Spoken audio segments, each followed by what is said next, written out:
नमस्कार, प्रणाम। हम सुशील कुमार प्रेमी रोलों के बीच फिर से भोजपुरी कविता लेके उपस्थित बानी। फगुनी लहरा में मनवा मोहता, ताजन चली आई छोड़ी कलकत्ता, बलम चली आई छोड़ी कलकत्ता। कुहकेला जिंदगी कुछ न सुहाता, रातों दिन रटना अब न घोटाता। जतरा के असरा आफते बुझाता, सूत उठ झाकनी रहता जो हाता, बलम चली आई छोड़ी कलकत्ता। केहू न आपन तन मन डेराता, पीहू पीहू सुनी बोली पीड़ाता।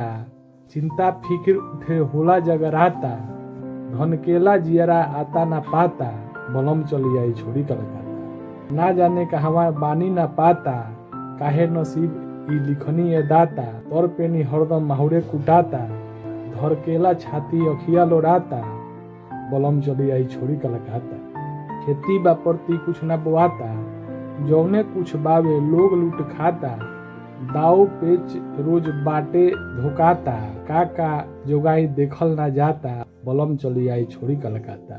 भूख से बेचैनी दहियों बहराता, डूबी उतर आई नइखे का नाता। रूप के निहारी शीशा ला जाता, अखरे का जिही पराने छछनाता, बलम चली आई छोड़ी कलकत्ता। नमस्कार, प्रणाम। रोलों के बीच एक से बढ़ के एक भोजपुरी कविता हम लेके परोसे कोशिश करें कि कविता कैसन लागल कमेंट द्वारा रोलों कहीं लोग। जय हिंद, जय बिहार, जय भोजपुरिया।